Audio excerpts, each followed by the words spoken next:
자, 함수의 극한에 대해서 이야기를 좀 해보려고 하는데요. 함수의 극한이 이렇게 쉬운 건 아닌데 처음 배울 때는 되게 어렵게 느껴질 수 있는데 좀 쓰다 보면 그렇게까지 어려운 내용은 또 아니거든요. 아니니까 차분히 좀 들어보시고 그 다음에 순차적으로 이것저것 다 배울 수 있으면 참 좋겠습니다만 함수의 그래프를 해석하는 데 있어서 이것저것들이 다 동시다발적으로 좀 필요하기 때문에 순서대로 알려드리는 거임에도 불구하고 조금 이해하기 어려울 수 있거든요. 그런데 일단 이해가 안 되는 부분은 그냥 맞다 이렇게 인정하고 뒤에 있는 내용들 좀 다루다 보면 그것들이 같이 이렇게 연계가 되면서 어느 순간 갑자기 이해가 사르르 되거든요. 그러니까 너무 불편하게 느끼지 말고 잘 들어보셨으면 좋겠어요. 자, 1번 함수의 수렴과 극한이 뭐냐? 여기에 대해 좀 살펴볼게요. 자, 함수 fx가 함수 fx에서 x를 추적을 해보려고 하는데 x는 a는 아니에요. a는 아닌데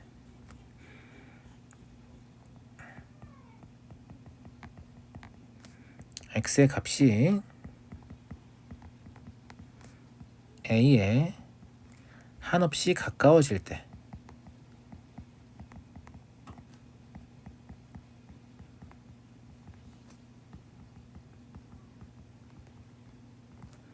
그 한없이 가까워질 때라는 표현이 조금 불편한 친구들은 뭘 생각해도 될 것 같냐면 중학교 2학년 과정에서 배운 순환소수를 좀 떠올려도 될 것 같아요. 뭐 1.99999 이렇게 하면 2다 뭐 이렇게 표현하잖아요. 그거하고 완벽하게 똑같은 개념이니까 그러니까 a 자체는 아닌데 a에 한없이 가까워진다 이렇게 생각하시면 될 것 같고요. 이때 fx의 값이 일정한 수 알파에 또 한없이 가까워지는 거예요.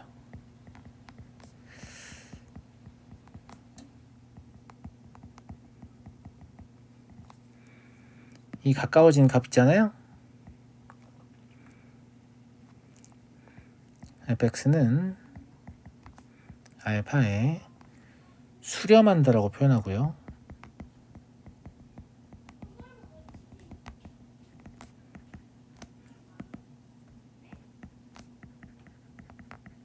이때 알파를 극한값 또는 극한이라고 합니다.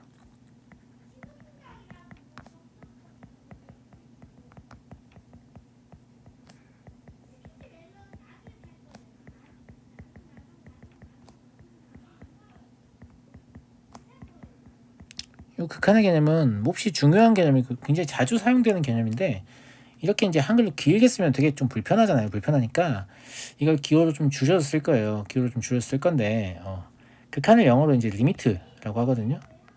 이 리미트에서 lim 따서 기호를 만들어서 쓸 거고요. 그리고 이제 그 대부분의 수학 선생님들은 이 극한의 lim을 이렇게 필기체 L을 쓰는 경우가 많은데 저는 그냥 L 쓰겠습니다. 이라고 딱히 헷갈리지도 않고 하니까 다만 lim이라고 이렇게 정확하게 쓰게 되면 이제 밑에다 뭐 x가 a로 간다 뭐 이런 거 써야 되는데 여기 있는 식들이 좀 복잡해질 수가 있어요. 복잡해지게 되면 이 글자의 폭이 너무 좁은 거죠. 그래서 이 m을 이렇게 흘려 쓰는 경우가 많습니다. 너무 흘렸는데 이런 식으로 흘려 쓰는 경우가 많아요. 여기 공간을 좀 확보하려고 그런 느낌으로 보시면 되고 제가 lim이라고 쓰고 있다라고 생각하시면 될 것 같아요. 그래프를 통해서 관찰하는 건 밑에서 나오기도 하니까 일단 그냥 보세요. 기호로 쓰면 이제 첫 번째 x가 a로 접근할 때 fx는 알파이다. 이게 이제 가장 많이 쓰이는 표현이고요. 또는 x가 a로 접근할 때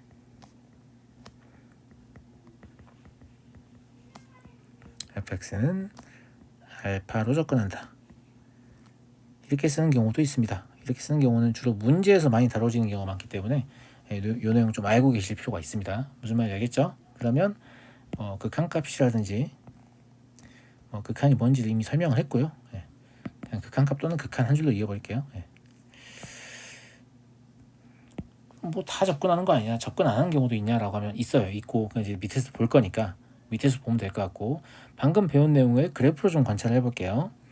자, 밑에 보시면 함수 3개가 나와 있는데 다 똑같아 보이지만 사실 달라요. 이 함수는 1,2를 지나고요. 얘는 1에서 함수가 정의되어 있지 않습니다. 이 함수는 1,1을 지나요. 다르죠? 이 부분이 정확히 다른데, 자, 함수값을 구해보면 f1, 1은 2라고 보면 되겠죠. f2, 1은 없잖아요. 이런 경우에 정의되지 않는다 라고 표현하고요. f3, 1은 여기서는 1이죠. 그리고 x가 1로 갈 때 극한을 구해보면, 그래프를 알고 있을 때 극한은 되게 쉬워요. 그래프에서 읽어오면 되거든요. 보세요. 이렇게 그러니까 1이라는 게 x의 값이잖아요. 여기를 기준으로 봤을 때 함수의 그래프 위에서 이렇게 접근하면 어디를 향해 가요? 이 점을 향해 가는데 이 점의 y좌표 2죠. 마찬가지 이렇게 할 거면 어디를 향해 가요? 이 점 향해 가는데 이 점의 y좌표 2죠. 그러니까 이때 극한은 2다. 이렇게 쓰시면 돼요. 안 어렵죠. 두 번째, 그럼 같은 이유로 x가 1로 접근할 때 f2x는 마찬가지예요. 이 1을 기준으로 봤을 때 이렇게 왼쪽에서 접근해 보니까 어디로 가요? 2로 가잖아요.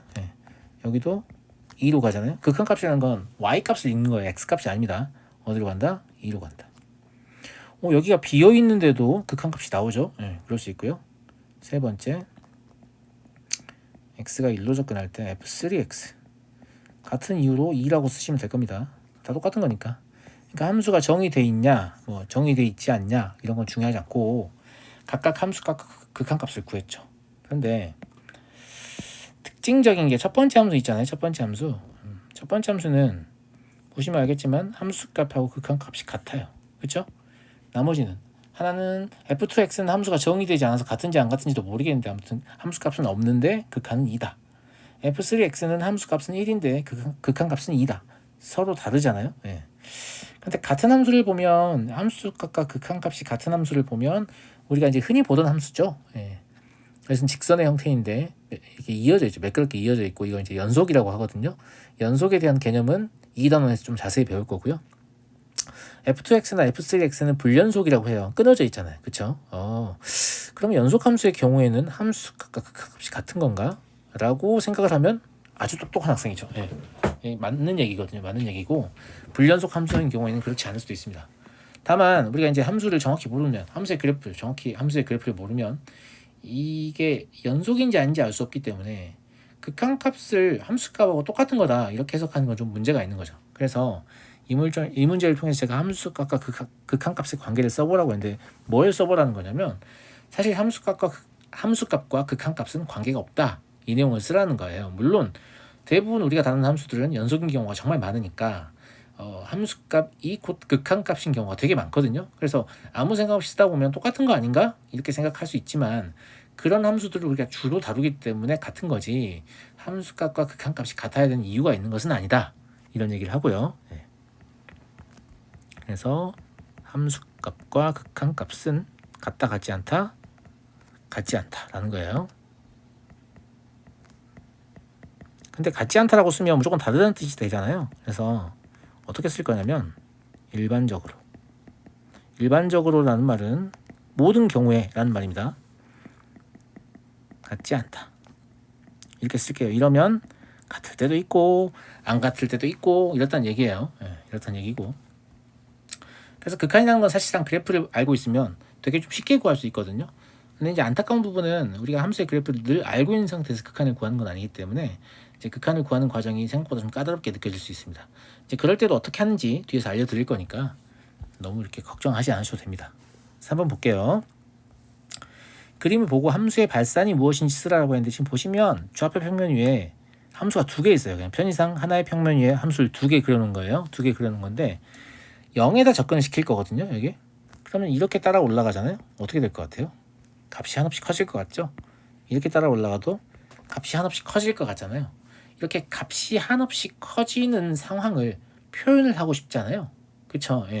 그걸 표현하는 상황이 이제 그 메비우스의 띠에서 나온 이 무한대 기호인데요. 이 무한대 기호입니다. 팔자가 좀 누워있는 모양이죠. 근데 이 무한대 기호는 이렇게 쓰면 되게 써보시면 알겠지만 빨리 쓰기가 되게 불편하고요. 모양도 좀 안 이뻐요. 그래서 그냥 저렇게 동그라미 2개 쓸게요. 알겠죠? 저렇게 쓰면 무한대 기호를 쓴 것이다. 이렇게 생각하면 됩니다. 이 무한대의 뜻은 뭐냐면 수가 한없이 커지는 상태를 말합니다. 이 뜻은 뭐라고요? 수가 한없이 커지는 상태를 말하니까 숫자 아닙니다. 조심하세요. 네, 숫자 아니고요. 자, 그래서 양의 무한대로의 발산이다. 이건 어떤 상황이냐? 저건 예로 드는 거고요. 네. 함수 fx에서 아까하고 똑같습니다. x는 a가 아니에요. x는 a가 아닌데 x의 값이 a에 한없이 가까워질 때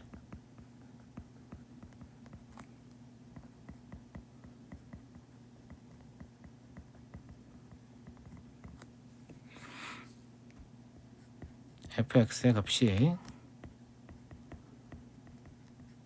이제 뭐냐면 한없이 커지는 걸 얘기하는 거예요. 한없이 커지면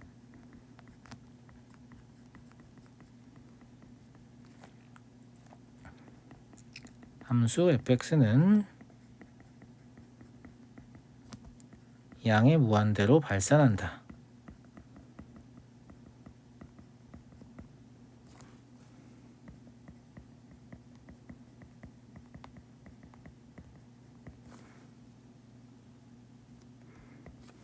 이렇게 얘기하고요. 양의 무한대로의 발산이 무엇인지 설명을 했고요. 얘도 역시 기호로 쓰고 싶잖아요. 그래서 아까처럼 기호로 써보면 x가 a로 접근할 때 fx는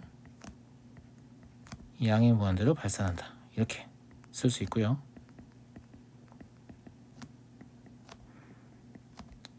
아까와 똑같은 형태입니다. 이럴 때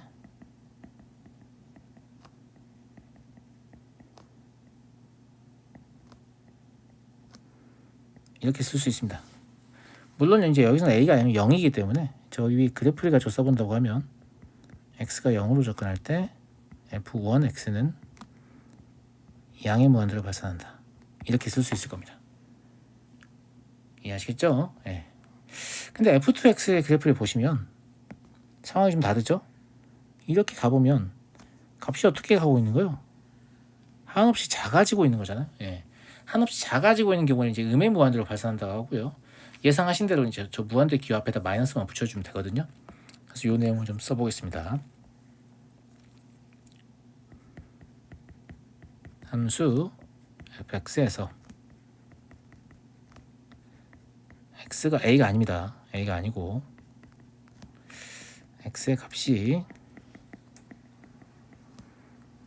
a에 한없이 가까우실 때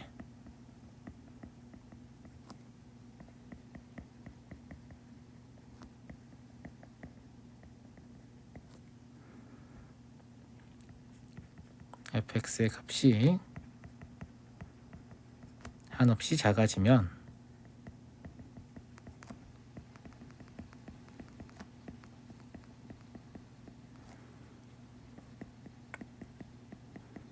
함수 fx는 음의 무한대로 발산한다고 해요.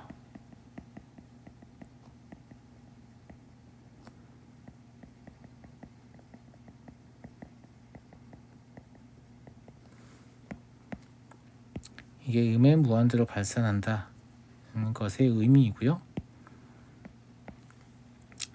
기호로는 어떻게 쓸지 예측이 되시죠? x가 a로 접근할 때 fx는 음의 무한대로 발산한다. 이렇게 쓰시든지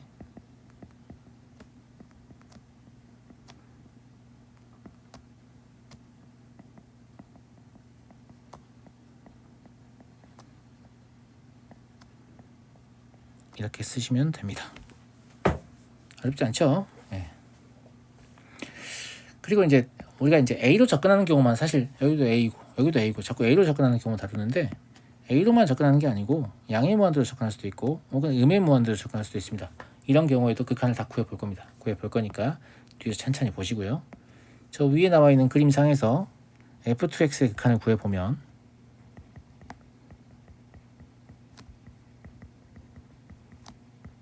음의 무한대다. 이렇게 쓰시면 되겠죠. 이해하시겠죠? 조심하셔야 될 게 그 얘를 보고 x가 a로 접근하면 fx는 양의 무한대로 수렴한다 이런 표현 쓰시면 안 됩니다. 수렴이라는 것은 정해진 값에 접근해야 돼요. 위에 다시 한번 볼게요. 예. 여기 보시면 일정한 수 알파라는 표현이 있잖아요. 그러니까 이 숫자예요, 숫자. 아까 양의 무한대는 상태라고 했죠. 수가 아닙니다. 그래서 양의 무한대로 수렴한다 이런 표현 쓰지 않고요. 숫자에 접근해야만 수렴한다 라고 쓰고, 사실 발산의 진짜 뜻은 뭐냐면 수렴하지 않는 모든 상황을 발산이라고 합니다. 수렴하지 않는 것. 이제 수학토에서는 잘 안 나오지만 미적분 가시면 진동이라고 해서 양의 무한대로 발산하지도 않고 음의 무한대로 발산하지도 않고 수렴하지도 않는 발산의 새로운 형태가 자주 나오거든요. 자주 나와서 그냥 발산은 수렴하지 않는 것이라고 생각하면 좋을 것 같고요. 발산이라는 단어를 들었을 때 계속 커지거나 계속 작아진다 이렇게 생각하면 낭패를 당할 수 있어요. 그냥 어떤 특정한 숫자도 수렴하지 않으면 다 발산이다 이렇게 생각하시면 좋을 것 같습니다. 자, 그런데 눈치가 좀 빠른 친구들은 여기 보시면 사실 분수함수잖아요, 얘가. 근데 우리가 아는 분수함수는 x제곱분의 1이 아니고 우리는 y는 x분의 1이라는 분수함수를 어디에서? 고등수학 하에서 배웠단 말이죠. y는 x분의 1을 왜 안 썼지? y는 x분의 1을 쓰면 더 좋을 것 같은데 라고 생각을 해볼 수 있겠잖아요. 그게 왜 그러냐면 이 4번에 할 얘기인데 이건 지울 거니까 이제 쓰지 마시고요. 여기 x축 y축이 있는데 y는 x분의 1을 그려보면 이렇게 생겼단 말이죠. 그러면 0에 접근한다고 했을 때 얘가 이렇게 접근할 수도 있고 이렇게 접근할 수도 있는데, 첫 번째 경우에는 양의 무한대로 발산해 버리죠. 두 번째 경우에는 음의 무한대로 발산해 버리잖아요. 이게 뭐지? 똑같은 숫자에 접근하는데 왜 오른쪽에 접근할 때랑 왼쪽에 접근할 때가 결과가 다를까? 이런 생각을 좀 해볼 수 있겠잖아요. 그래서 우극한과 자극한의 개념을 만들게 된 겁니다. 자, 우극한이라는 것은 이 오른쪽자를 쓰는데 왜 오른쪽자를 쓰냐면 수직선 이렇게 있을 때 특정한 상수 A에 오른쪽에서 접근한다는 뜻은 무슨 말이냐면 이게 오른쪽으로 갈수록 숫자가 커지기 때문에 A보다 큰 쪽에서 A에 접근하는 뜻이에요. 그럼 좌극한이라는 건 뭐가 있어요? A보다 작은 쪽에서 A에 접근한다 이런 뜻이겠죠. 그렇죠? 그래서 우좌라는 표현을 쓰지만 실제 뜻은 A보다 큰 쪽에서 우라는 건 큰 쪽에서, 좌라는 건 작은 쪽에서 이렇게 생각하시면 될 것 같고요. 우극한 정의 써볼게요. 자, x가 a보다 큰 값을 가지면서 a에 한없이 가까워질 때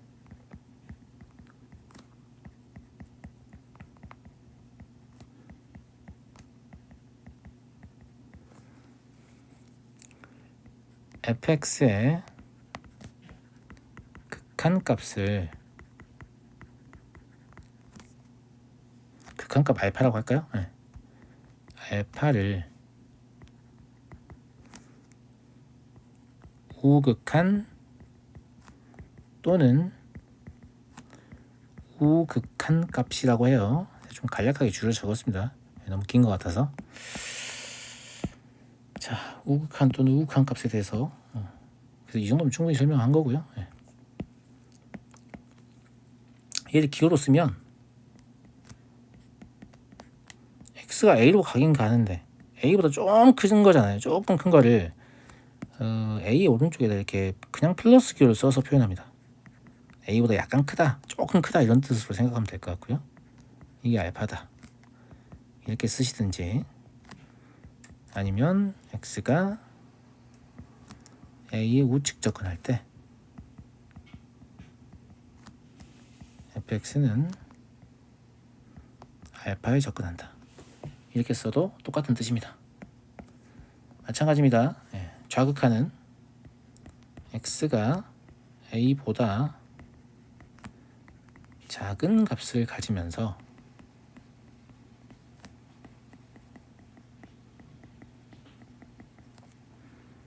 a에 한없이 가까워질 때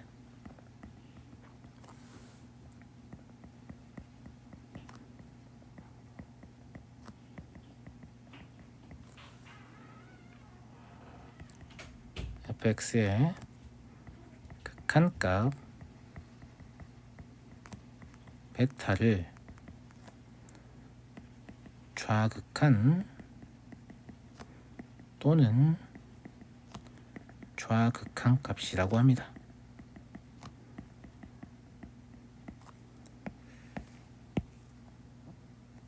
아까 제가 저 위에다 뭐 했었어요? 밑줄이 아까 좀 틀렸네요. 네. 우극한 값까지 밑줄 치려고 했었는데 제가 치다 말았네요. 네. 아까는 알파라고 썼고요. 지금은 베타라고 썼잖아요. 이게 무슨 뜻이냐면 이 둘이 꼭 같아야 되는 건 아니다 이거예요. 다를 수 있다 라는 얘기고, 다르면 어떻게 되냐, 그 밑에서 얘기할게요. 자, 기호로는 A보다 조금 크면 플러스 붙이잖아요. 조금 작으면 마이너스 붙이면 돼요. 물론 A 마이너스라고 읽지 않고 A보다 작은 쪽에서 A에 접근할 때 이렇게 읽어주시면 될 것 같고요.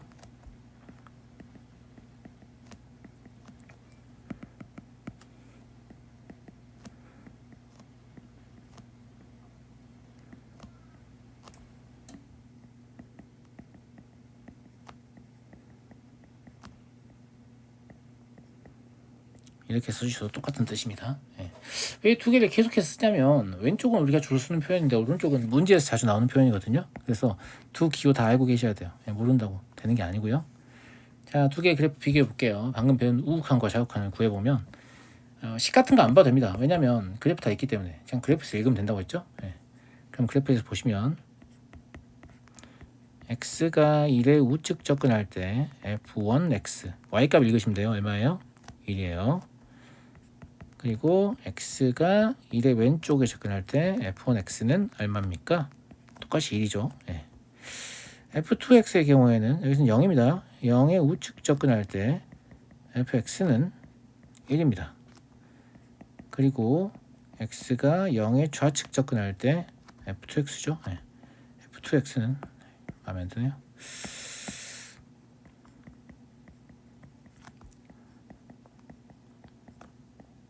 마이너스 1입니다. f1x 같은 경우에는 왼쪽 접근하든 오른쪽 접근하든 값이 같기 때문에 극한값을 1이라고 말할 수 있을 텐데, f2x 같은 경우에는 오른쪽 접근할 때는 1이고 왼쪽 접근할 때는 마이너스 1이니까 이걸 뭐라고 말해야 할지 모르겠잖아요. 그렇죠? 사실 이런 상황에서 뭐라고 하냐면 극한값이 존재하지 않는다고 합니다. 극한합이래. 아이고, 극한값이요.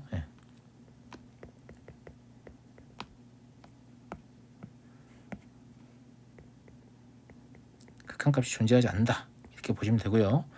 이 내용을 정리하면 이제 6번의 극한값의 존재 조건에 대해서 얘기를 할 수 있는 거죠. 이제 수학적으로 우리가 이제 기호를 좌우극한의 기호를 배웠기 때문에 x가 a로 접근할 때 fx가 알파다라고 적었다는 건 극한값이 존재한다는 뜻이거든요. 그래서 저 식이 사실 뭐하고 똑같은 의미를 갖냐면 x가 a의 오른쪽 접근할 때 fx나 x가 a의 왼쪽 접근할 때 fx가 각각 존재하고, 존재한다는 건 유언 확정값으로 수렴한다는 얘기예요. 그리고 그 둘이 같을 때 우리는 극한값이 존재한다 라고 보는 거죠. 이 극한값 존재 조건은 상당히 중요한 조건입니다. 중요한 조건이고 여러분들이 활용하시기에 따라서 굉장히 문제풀이에 유용할 수 있습니다. 활용을 잘 못하는 케이스가 많아서 그렇지 되게 중요한 얘기입니다. 말로 풀었으면 뭐라고 얘기할 수 있을까요? 우극한과 좌극한이 각각 존재하고 그 값이 같다. 이렇게 얘기할 수 있을 거고요. 당연한 얘기지만 여기서 지금 존재한다는 표현은 무슨 뜻입니까? 수렴한다는 얘기예요. 좌극한 양의 무한대고 우극한 양의 무한대여서 극한값이 양의 무한대다 이런 얘기 하면 안 돼요. 그냥 발산한다고 하지 극한값이 얼마라고 하지 않습니다. 극한값이라는 표현은 수렴할 때만 사용하는 거다 라는 걸 조금 기억을 해주시고요. 아까도 잠깐 얘기했지만 우리가 이제 극한 몇 개에서 구해보긴 했잖아요. 근데 다 이런 것들 왜 쉽게 극한을 구할 수 있었냐면 그래프가 이미 나와 있기 때문이에요. 그래프가 나와 있으니까. 그런데 이제 뒤에 가보시면 뭐 이런 거 그래프 알아요? 몰라요. 저도 몰라요. 모르죠. 예, 모르는 그래프예요. 이런 것들의 극한을 구하라고 하니까 그래프를 모르는데 어떻게 구하지? 이런 생각이 들잖아요. 이런 것들을 어떻게 구하는지를 이제 얘기를 해보려고 해요. 자, 일단 극한을 구할 때 부정형, 확정형의 개념하고 그 다음에 극한의 성질 이 두 가지를 잘 알고 계시면 굉장히 많은 문제를 풀어낼 수 있거든요. 90% 풀 수 있는 것 같아요. 90%. 네. 그래서 이 7번 문제 별표 하나 줄게요. 얘가 뭐냐면 소위 극한값의 성질이라고 하는 내용이거든요. 이 극한값의 성질은 이 이후에 연속함수의 조건과도 연결이 되고 미분의 성질하고도 연결이 되고 적분의 성질하고도 연결이 되는 아주 중요한 성질입니다. 아시겠죠? 예. 그런데 안타깝게도 극한값의 성질의 증명은 너무 어려운 나머지 교육과정을 좀 벗어나기 때문에 이제 왜 이런지 이유에 대해서는 교육과정 내에서 묻지 않고요. 그냥 외워서 쓰는 거예요. 외워서 쓰는 거고 다른 걸 물어보죠. 물어보는 건 좀 이따 얘기할 거고 극한의 성질은 fx 보세요. a로 접근할 때 알파로 간다고 돼 있죠. 무슨 말이에요? 수렴한다. a로 접근할 때 gx 베타로 간다고 돼 있죠. 무슨 말이에요? 수렴한다. fx도 수렴하고 gx도 수렴할 때라고 생각하시면 돼요. 제 위에 대전제는. 자, 이럴 때 뭐 이런 새로운 함수 fx에다 상수배를 한 새로운 함수의 극한을 구하고 싶을 수 있잖아요. 물론 안 구하고 싶을 수 있지만 구하고 싶을 수 있잖아요. x가 a로 접근할 때 kfx의 극한은 뭐가 되냐 라는 건데 이미 증명 다 돼 있고 우리는 증명 과정을 다루지 않는다고 했습니다. 그냥 상수 밖으로 빼서 극한을 구할 수 있다 라는 거고 이제 기억할 때는 상수배의 극한은 극한의 상수배 이렇게 기억하시면 될 것 같아요. 두 번째, 저 두 함수를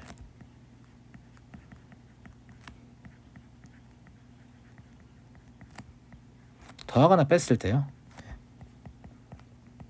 이때도 이 더하기 빼기가 분해가 되거든요. 왜 양의문제 쓰고 있니? A라고 써야죠.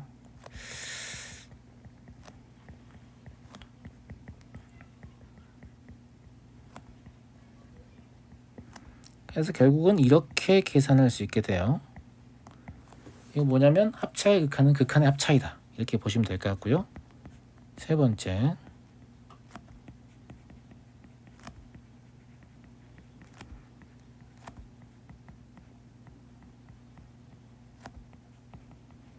두 함수를 곱해진 형태의 극한 역시 각각의 극한의 곱으로 계산할 수 있다는 말이죠. 네 번째, 두 함수가 나눠진 형태, 이제 저는 몫의 극한이라고 표현하는데 이 몫의 극한 역시 각각의 극한의 몫이다 이런 얘기예요.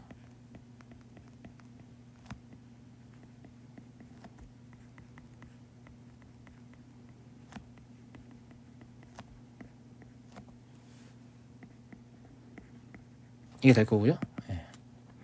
몫의 극한은 각각의 극한의 몫이다 이렇게 기억하시면 될 것 같고 주의 이제 수학에서는 분모가 0인 경우는 다루지 않기 때문에 gx는 0이 되지 않고 베타도 0이 되지 않는다.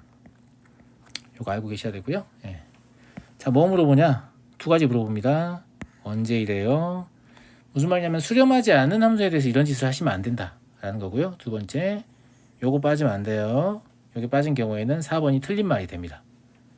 제 말 무슨 말인지 알겠죠? 이게 별거 아닌 것 같지만 굉장히 좀 강력한 내용이 있는 게 우리가 이제 수학에서 뭘 다루냐면 다항함수라고 해서 이제 주로 3차 함수나 4차 함수를 다룰 거거든요. 근데 3차 함수나 4차 함수는 y는 x라는 직선하고요. 그 다음에 숫자 이런 것들 그냥 몇 개씩 섞어서 곱한 다음에 그런 것들을 더해 놓은 게 다항함수거든요. 근데 잘 보시면 상수배도 여기 있고 합차도 여기 있고 곱도 여기 있고 목도 여기 있기 때문에 사실 다항함수의 모든 극한을 이걸 가지고 구할 수 있다는 얘기냐라고 하면 맞아요. 이 극한의 성질을 가지고 다항함수의 모든 극한을 구할 수 있습니다. 굉장히 괜찮죠? 굉장히 괜찮은 내용이고요. 수렴할 때만 성립한다. 그리고 역은 성립하지 않는데 역이 성립하지 않는다는 얘기는 조금 어려울 수 있으니 나중에 문제에서 다루도록 하죠. 여기서는 그냥 이걸 외우시는 게 중요한데 상수배의 극한은 극한의 상수배, 합차의 극한은 극한의 합차, 곱의 극한은 극한의 곱, 몫의 극한은 극한의 몫이다. 이걸 꼭 기억해 주시기 바랍니다. 되게 중요한 내용입니다.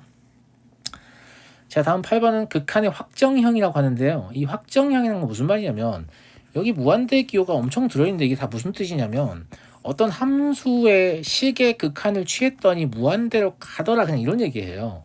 그런데 어떤 함수인지 안 알려줍니다. 안 알려주는데 안 알려줘도 얘들이 뭐가 될지를 다 할 수 있어서 확정형이라고 부르거든요. 자, 이게 무슨 말인지 잘 이해 안 되는 친구들은 9번 문제를 풀어보면 바로 납득하실 거니까 일단 한번 보세요. 예. 아까 제가 뭐라고 했냐면 이 양의 무한대라는 뭐라고 했어요? 수가 한없이 커지는 상태라고 했잖아요. 수가 한없이 커지고 있는데 거기다 숫자 1 더하면 변화가 있을까요? 아무 변화 없습니다. 그냥 커지는 상태이기 때문에. 양의 무한대는 엄청나게 큰 수 아닙니다. 그 엄청나게 큰 수가 여전히 엄청나게 커지고 있는 그런 상태를 말하기 때문에 여기다 어떤 특정한 숫자를 더한다고 해서 뺀다고 해서 이 상태가 변하는 건 아니잖아요. 이 상태는 그대로죠. 그래서 얘는 양의 무한대입니다.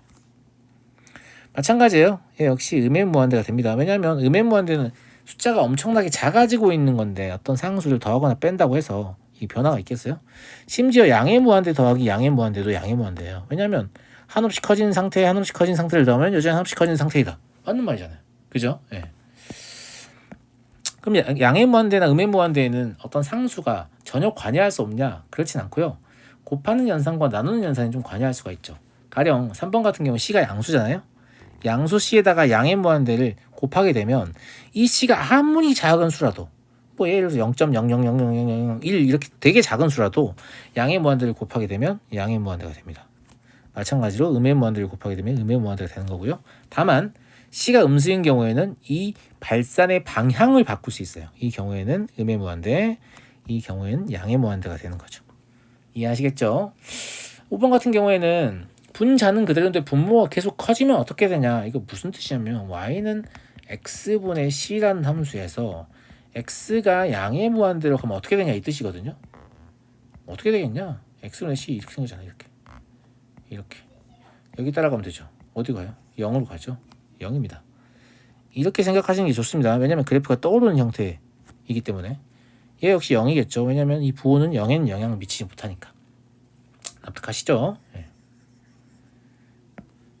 그리고 상수분의 무한대다라고 하면 C가 양수이기 때문에 여전히 영향을 주지 못해요. 사실 C분의 1이라는 상수를 곱한 거잖아요. 양의 무한대. 얘 음의 무한대고요. 근데 C가 음수인 경우에는 얘가 음의 무한대가 되고 얘가 양의 무한대가 되는 이렇게 방향을 바꿀 수 있다 라는 얘기고, 이런 형태를 극한의 확정형이라고 하는데 이걸 한참 걸려서 생각하셔도 안 되고 이 결과를 외우시면 절대 안 되고요.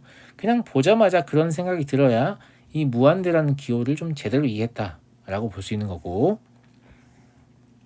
자, 근데 9번 같은 경우에는 이제 소위 말해서 극한의 부정형이라고 하는데 여기 네 가지 케이스가 나오잖아요. 이 네 가지 케이스가 전부니까 외워야 되나요, 선생님? 외우는 게 좋아요. 뭐랄까, 왜냐면 누군가가 당신에게 문제를 설명할 때 이건 무슨 꼴이잖아, 무한대 마이너스 무한대 꼴이잖아, 0 곱하기 무한대 꼴이잖아, 무한대 분의 무한대 꼴이잖아, 0분의 0 꼴이잖아, 이렇게 얘기할 거거든요.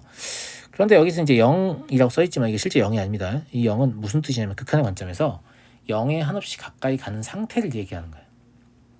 제 말 무슨 말인지 알겠죠? 0에 한없이 가까이 가는 상태다 라는 건데, 얘들 왜 부정형이라고 하냐? 아까는 무한대에 관한 식을 주지 않아도, 어떤 함수인지를 주지 않아도 극한이 뭔지가 다 예상이 됐어요. 예, 보이시죠? 그죠? 예. 근데 얘들은 그렇게 해서는 안 된다 라는 뜻입니다. 왜 안 되냐? 무한대 마이너스 무한대를 예를 들어 설명할 거예요. 1번 보시면, 자, 우린 x를 양의 무한대로 보낼 거거든요. 그러면 얘도 양의 무한대로 가고 얘도 양의 무한대로 가요. 납득 안 되는 친구들은 y는 2x라는 직선을 그려서 오른쪽을 쭉 가면 어디로 가는지 보세요. y좌표가 계속해서 커지죠. 마찬가지예요. y는 x라는 직선을 그려서 x를 계속 오른쪽으로 보내보세요. 그럼 y 어디로 가요? 계속해서 커지죠. 그러니까 둘 다 양의 무한대로 가는 상황이거든요. 마찬가지 양의 무한대, 양의 무한대, 양의 무한대, 양의 무한대. 그래프가 떠오르면 그래프로 극한 판단하시는 게 가장 정확하다고 했습니다. 자, x가 양의 무한대로 갈 때 여기서 fx-gx를 구해보면 이게 이제 무한대 마이너스 무한대 꼴인 거죠. 그런데 fx의 식과 gx의 식을 실제로 넣었더니 2x에서 x를 빼면 x가 남잖아요. 그러면 양의 무한대로 가는 거예요. 그럼 무한대 마이너스 무한대는 양의 무한대 아니냐 이렇게 생각하실 수도 있는데 그렇지 않아요. 자, 잘 보세요. 두 번째 케이스는 fx-gx x 더하기 1과 x를 집어넣으면 뭐만 남아요? 1만 남아요. 1은 x랑 상관이 없으니까 그냥 1이 되는 거죠.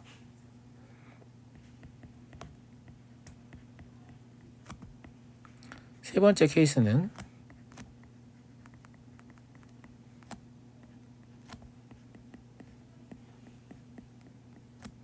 마이너스 x가 되고요. 마이너스 x의 그래프를 생각해보면 얘는 어디로 가요? 마이너스 무한대로 가게 되죠. 똑같이 무한대 마이너스 무한대인데요.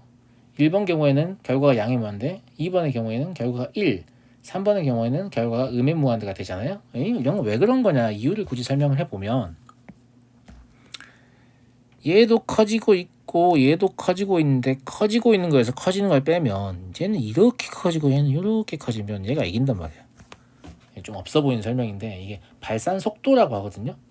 밑에 수식으로 관찰해보면 EX하고 X 한번 비교해 볼게요. 자, X가 있고 Y가 있고 이렇게 EX는 이렇게 가잖아요. Y는 EX가 이렇게 가고 Y는 X 이렇게 가잖아요. 뭐 약간 뭐 차이가 있을 수는 있지만 중요하지 않고 실제로 그럼 X가 똑같이 커졌을 때 Y가 2배 빠르게 커지고 있는 거잖아요. 그러니까 Y는 EX라는 함수가 양의 무한대로 접근하는 속도가 더 빠르다는 얘기예요. Y는 X보다. 그러면 Y는 X보다 빠르기 때문에 Y는 EX 입장에서 X를 보면 이 아이가 가만히 있는 것처럼 보여요.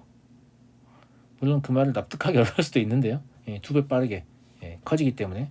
아니면 뭐 EX-X는 실제로 이제 이 길이를 얘기하거든요. 함수값이 차니까. 이거 결국 양의 무한대로 발산하잖아요. 그래서 발산 속도가 빠른 아이가 사실상 극한을 결정하게 되는 그런 관점인 거죠. 2번 같은 경우에는 X 플러스 1과 X는 발산 속도 똑같아요. 평행이거든요. 그죠? 그래서 어떤 숫자가 나오는 거고 세 번째는 당연히 EX가 발산 속도가 더 크기 때문에 이런 상황이죠. 얘가 조금 증가하고 얘가 크게 증가하는 상태니까 둘이 빼버리면 마이너스 무한대 나와버리는 거죠. 물론 이런 생각은 배워서 하는 건 아니고 제 함수를 좀 다루다 보면 본인이 스스로 느끼게 됩니다. 이게 속도에 관한 이야기를 하고 싶은 거구나 이렇게 느끼게 되는데 그때가 되면 그때 또 질문하세요. 지금 조금 이해하기 어려울 수도 있으니까 알겠죠? 일단은 뭐 무한대 마이너스 무한대는 함수의 식을 주지 않으면 극한이 무엇이다 라고 말을 할 수 없다. 0 곱하기 무한대도 마찬가지고 무한대분의 무한대도 마찬가지고 0분의 0도 마찬가지다. 함수의 식을 주지 않으면 이게 무엇이다 라고 말할 수 없다. 이것만 아시면 되거든요. 자, 부정형의 극한은 어떻게 구하냐라고 하면 이제 확정형도 가끔 극한 문제를 내긴 하는데 대부분 확정형은 잘 물어보지 않고요. 주로 부정형을 물어봅니다. 부정형은 어떻게 해서 극한을 구할 것이냐라는 걸 이제 물어보는 거죠. 두 가지만 기억하시면 돼요. 첫 번째, 부정형을 확정형으로 고치려고 해보세요. 어떻게 고치나요, 선생님? 물론 문제마다 달라요. 근데 그냥 부정형을 확정형으로 고친다라는 아이디어가 좀 있어야 되고요. 두 번째, 극한의 성질은 수렴하는 함수에 대해서만 쓸 수 있기 때문에 발산하는 함수끼리의 연산을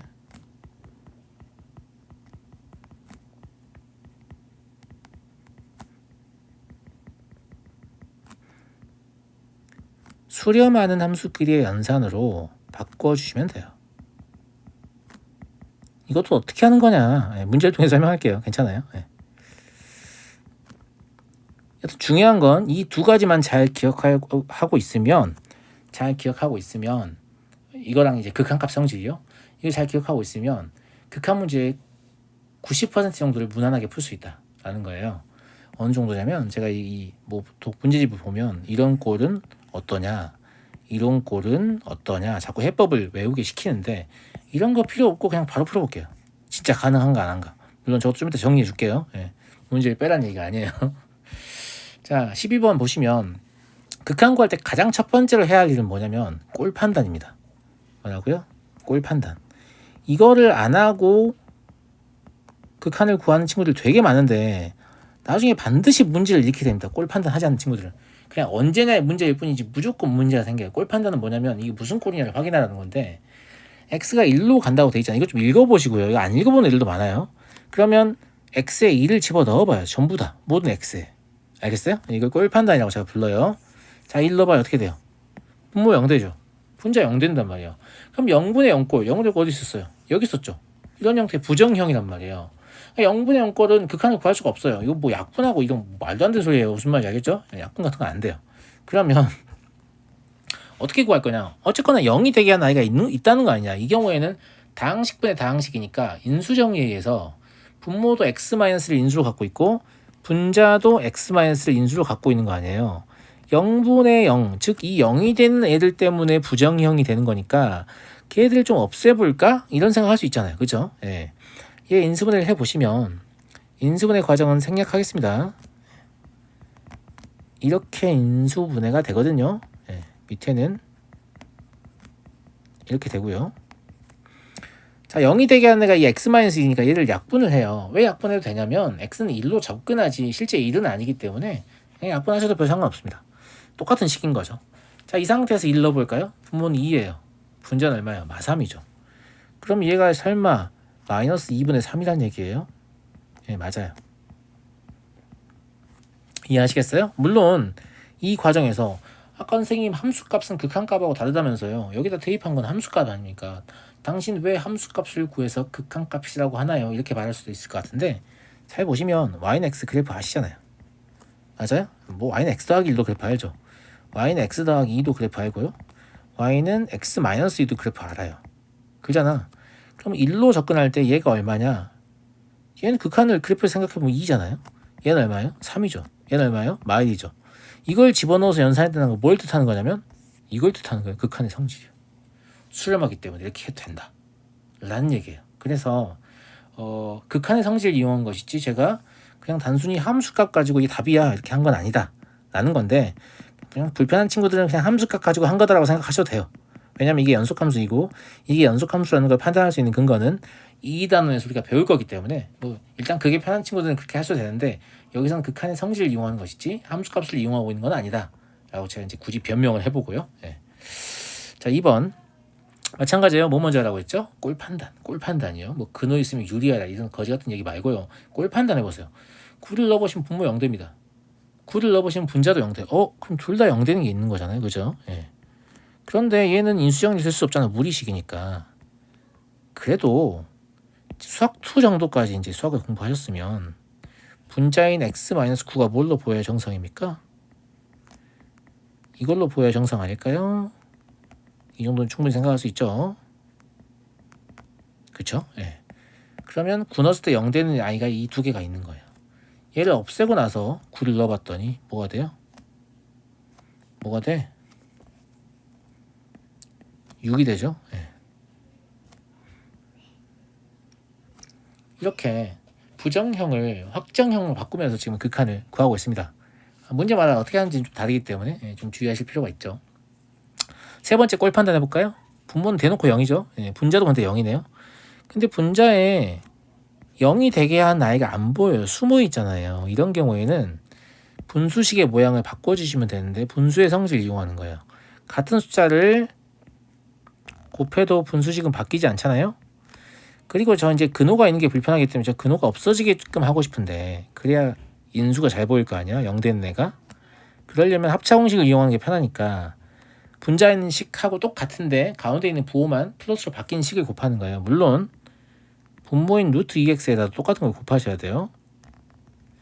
그렇지 않으면 식 자체가 바뀌게 되니까요. 이렇게 똑같은 값을 곱했습니다. 그죠? 예. 그러면 합차공식에 의해서 분자가 뭐가 되냐면 x가 되지 않아요? x가 된다라고 했지만 실제로 무슨 뜻이냐면 제가 분자도 0이 되기 때문에 x가 숨어 있을 거라고 했잖아요. 숨어 있던 x가 튀어나오게 된 거죠. 그렇죠? 예. 그러면 얘들을 이렇게 약분해 버리게 되면 확정형으로 바뀌었어요. 0 넣어보세요. 4분의 1 나오나요? 그렇죠? 예. 그래서 극한값은 얼마다? 4분의 1이다. 이렇게 보시면 될 것 같고요. 네 번째는 이것도 이제 얘가 뭘로 보여야 돼? 분모를 잘 보세요. 분모를 잘 보시고 얘를 쳐다보면 얘가 갑자기 이렇게 보일걸요?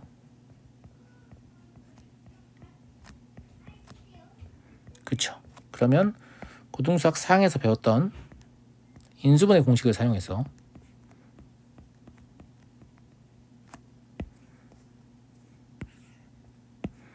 인수분해를 시도할 수 있습니다.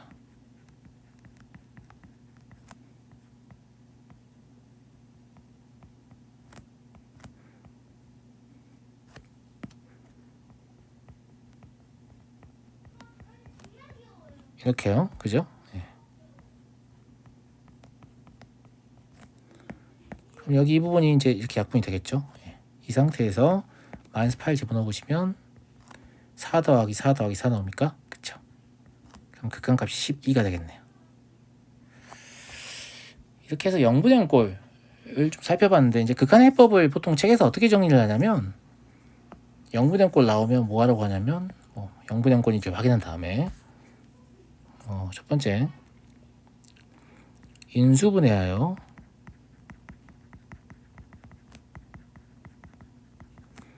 공통인수를 약분해라. 이건 이제 사실 무슨 말하고 똑같은 거냐면 제가 했던 얘기, 0이 되게 한 애를 좀 없애봐라. 그래야 부정형이 확정형으로 되니까 그 소리겠죠. 예.